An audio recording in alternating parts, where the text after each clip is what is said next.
உண்மையாவே உன்னால நகர முடியல போல இருக்கு. நான் ரொம்ப தாமதமா செயல்பட்டுட்டேன். நீ ஷாரக்லோன் இல்லைங்கிறதும் எனக்கு தெரியும். இந்த முறை நிச்சயமா நீ சாக போறேன்னு எனக்கு தெரியும்.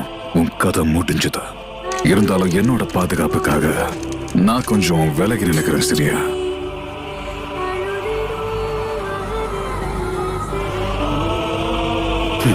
நீ இப்போ வலிய உணர்வ.